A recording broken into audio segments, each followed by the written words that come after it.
Hello my little rays of sunshine, how are you all doing out there today? I'm Michelle the Introvert, and here I am in my kitchen once again, as busy as a bee. And guess what I am making today? I have a couple of projects on the go actually, and they are for a special occasion. That occasion being Easter. So right now I've been working on pie crusts, as you can see in the back, and I have been using a couple of pie plates. This kind here that I can put in the freezer. This pie crust here has this pie plate, and this pie here, this pie crust, has this pie plate here. Now I thought, if I'm going to make an apple pie for Easter and put it in the freezer until Easter dinner, I might as well make a pie for tonight for dessert. So that's what I'm busy doing. And I have some apples all ready to go in the pie crusts. I just have to stir the sugar and the cinnamon. And I have some Granny Smith apples in there. So I think it's going to taste really nice in that pie crust once it all gets baked.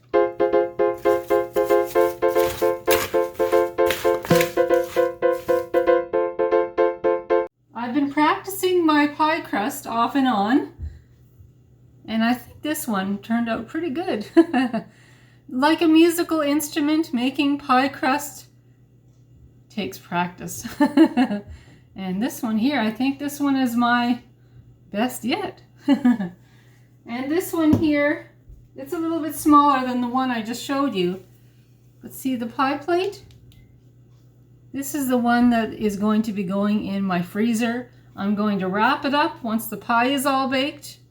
I'll wrap it up and take it out for Easter dinner.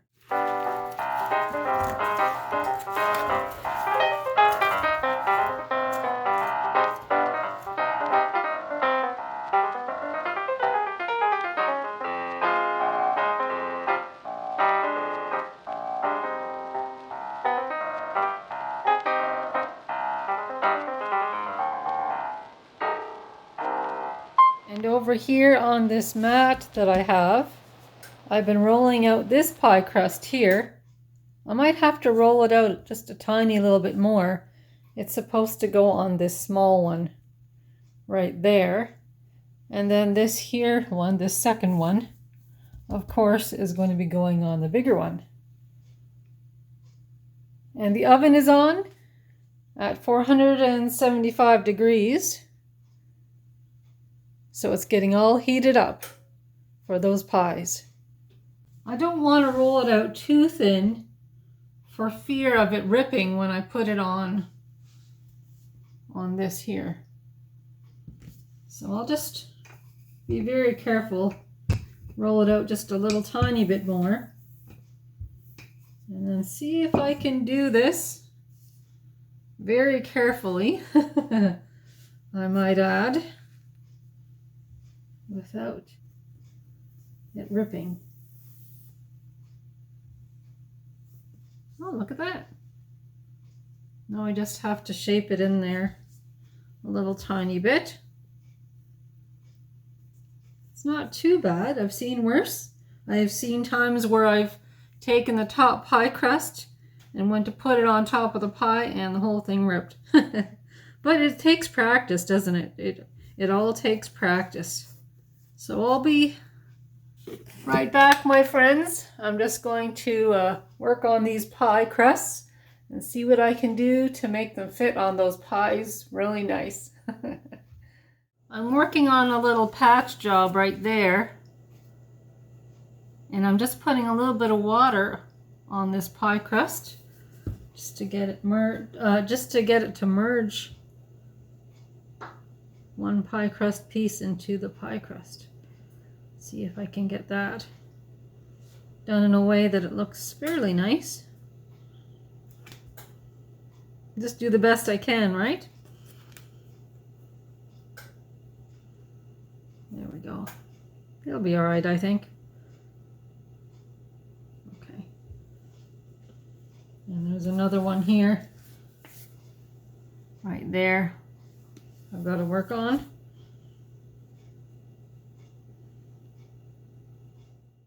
Here's what the smaller pie looks like so far. And now to work on the bigger one. That one is for tonight. And that one is for the freezer for Easter. And here we go.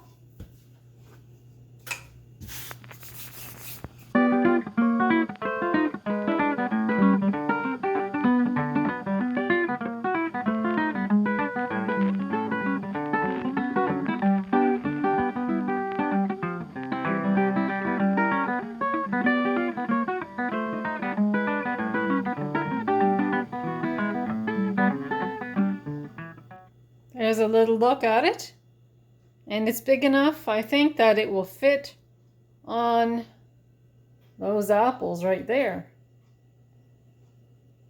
And although it's not a complete circle, I can make some adjustments if I need to once that pie crust is put on those apples.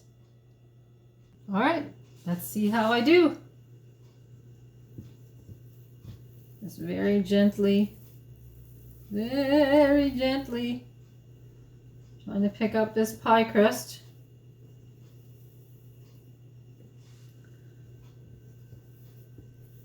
It's kind of sticking to this mat a little bit. I should have put a little tiny bit more flour on the bottom.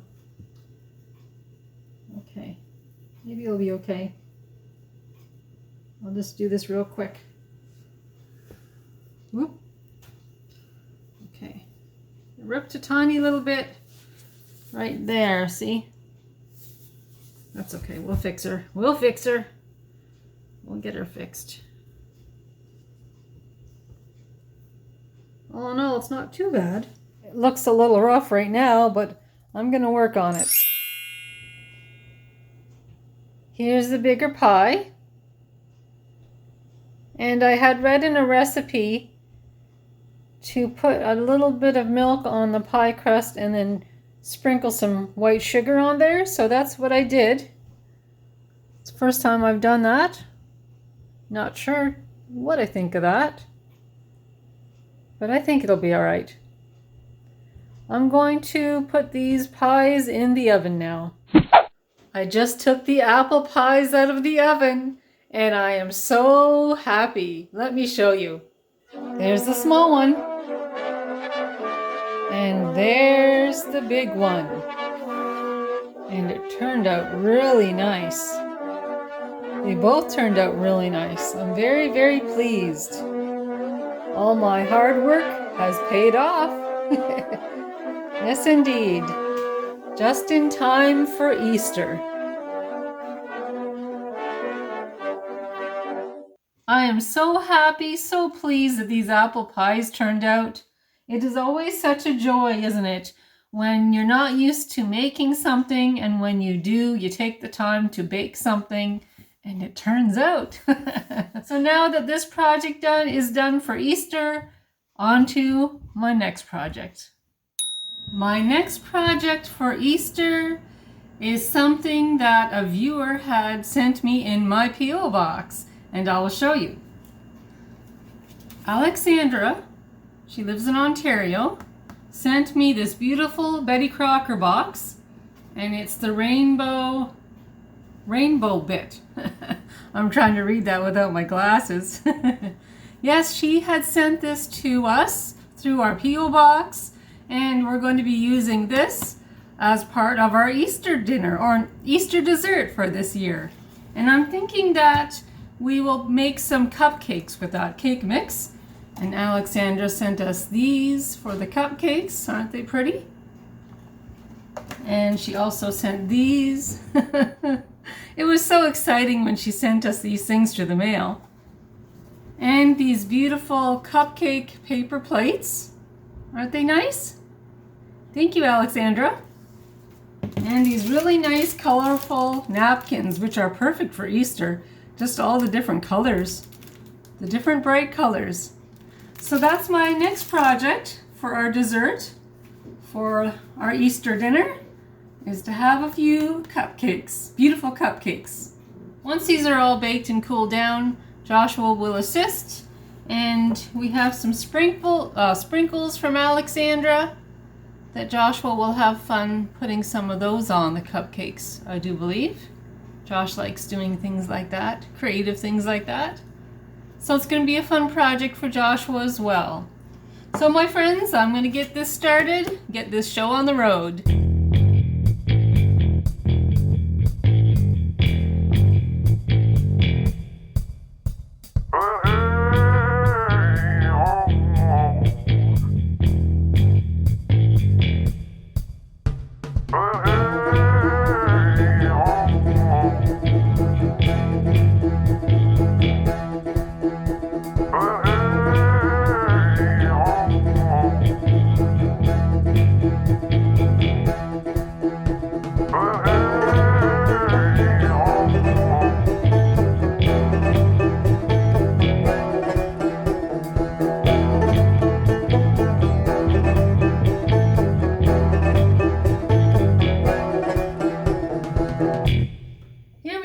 Joshua and I are together again here.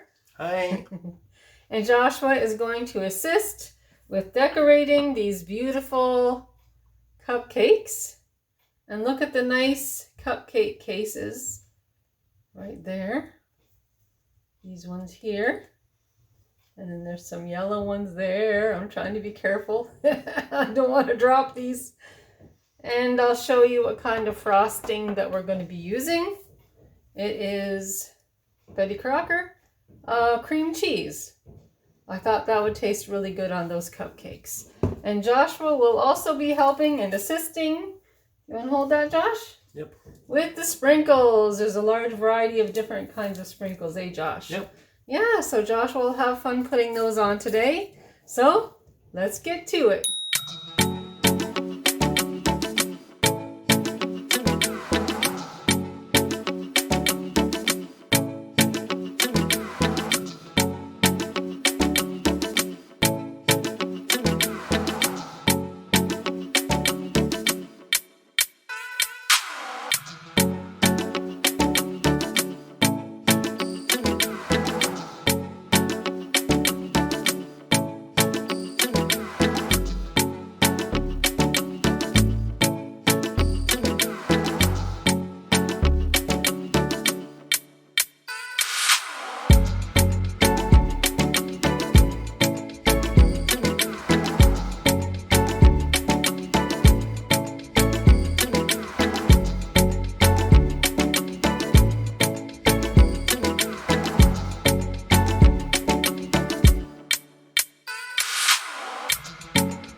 Today I'd like to talk a little bit about my son Joshua. Now, for those of you who have been watching my videos for a little while, I did share a couple of times that my son Joshua has autism and schizophrenia. And our days revolve around his care. Gerald and I give Joshua full-time care here at home. And although our house is a home, or our apartment is a home, we kind of run it a bit like a hospital too, because his care is like top priority. With him having autism and schizophrenia, it has to be top priority, his care. And that includes his meals, his well-being, his outings, and just anything that brings him safety and joy, of course. As you know, it's really, really important for someone who has schizophrenia to have joy. Now, with Joshua having schizophrenia, one thing I will say about schizophrenia, and that is, it seems, at least for Joshua, in Joshua's case, schizophrenia seems to target his meals and affects his eating as well, unfortunately. And the meal that Joshua finds the most challenging out of all the meals, breakfast, lunch, supper, breakfast is actually Joshua's hardest meal to get through. Before Joshua had schizophrenia, and for Joshua the onset of schizophrenia came when he was 17 years old, which is the average age for males. 17, 18 for males is the average for the onset of schizophrenia. And for females, it seems to be 25, 26 years of age. And of course, there are cases where, unfortunately, the young people get schizophrenia before that average. It's very, very sad. It's very unfortunate. But as long as they have support, that's like a major key. Now for Joshua, he has Gerald and myself and Stacy as a support, and some family and friends as well, which is great. It really, every little bit helps. And some of you viewers have also reached out to Joshua, and that really makes him smile. It brings him joy, and we really, really appreciate it as well. Now I have these 2 boxes here. These are the Carnation Protein breakfasts, and I have mentioned these before in other videos.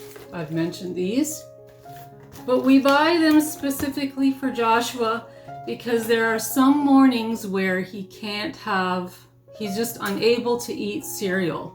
We do have a large variety of cereal in the cupboard for Joshua if he wants cereal for breakfast, and of course if he feels like eggs and toast, I make that for him without a second doubt, of course.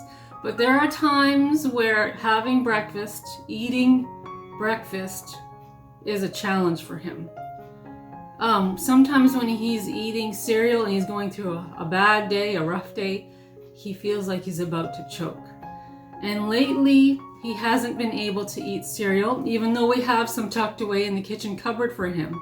He hasn't been able to eat cereal because it makes him feel like he's going to choke. So lately Gerald and I have been buying him this, and it has protein in it. And he really likes these too. He actually requests them. But also we buy him yogurt very faithfully because yogurt doesn't make him feel like he's going to choke on his food. And when he has these here, his morning and his breakfast time ends up being very, very pleasant. So if Gerald and I think if we can help Josh get his day off started on a positive note, whatever helps him, whatever he can swallow without feeling like he's going to choke or have stress during breakfast time, that's what we do. We just make sure that all the bases are covered. There are also some times at supper time, and sometimes it's just learning as we go. There are some things that trigger him feeling like he's going to choke. There are some things of food that he just can't eat. Like, for example, I just found out recently that stir fries make Joshua feel like he's going to choke. So I have to make him something else. Very healthy, of course, but something else for his supper. There are times that Gerald and I have a craving for stir fries, but now that we know, we found out the hard way, now that we know that stir fries trigger a choking response or reflex in Josh, I always make sure now that he has something else. I prepare something else for him so he can have a relaxing, enjoyable meal. Yes, so anything to bring the stress level down and bring the joy level up, because with schizophrenia, joy is vitally important, as you can imagine. Yes, there are times where Josh has really good days, but there are times when he has kind of rough days. He has sad days sometimes. So we just Gerald and I take one day at a time taking care of him. He's our boy, we love him. He's our treasure. And his sister Stacy takes exceptional care of him as well. There are times where Josh wants to go visit Stacy and he'll stay overnight because Stacy has an extra bedroom in the house, and Joshua stays overnight, and he has such a great time with his sister. They watch movies, and Stacy is an excellent cook, so she cooks some really nice meals, and she knows what Josh can and can't have for food, so she directs herself in those areas as well.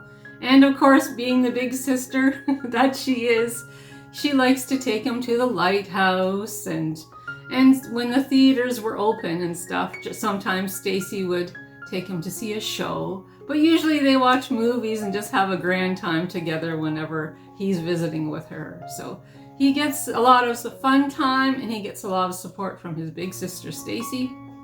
And I thought that this morning that you might just be a little curious and just wondering a little bit more about Josh. So I thought I'd just share that little tidbit of valuable information with you. It's just part of our routine. And speaking of routine, we have Josh on a special routine that he enjoys. And with autism, you kind of need to have that structure because he has both autism and schizophrenia. So we have him on a routine that we follow faithfully every single day. Yes, it's okay. We get used to it. It's been 11 years now since Joshua has had schizophrenia. And we just have been taking it one day at a time. And one prayer at a time as well. Yes, one prayer at a time. And I want to thank you again, my viewers, who have reached out to Joshua in your comments. And some of you have sent him gifts through the P.O. box. That brings him so much joy. And you know, when anybody, including you viewers, when you reach out to Josh, it doesn't just help Josh, but it helps Gerald, Stacy, and I as well, because it's a support, a huge support, and it helps us get through each day. So again, I thank you, viewers. I thank you for your listening ear this morning. And here's my tea. And here's to you, my little rays of sunshine.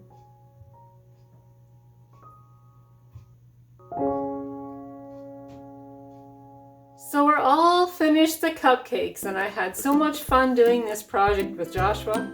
I'll give you another close-up on one of the cupcakes that Joshua decorated. You did a very good job, Joshua. Thank you. And the apple pies are all done. In particular, this one. This is going to be going with our Easter dinner as well. So we're all set as far as Easter desserts go. And my friends, if we don't see you before Easter, we want to wish you all a very happy Easter. Happy Easter. And we hope you have a very wonderful, relaxing day. Happy Easter, my friends.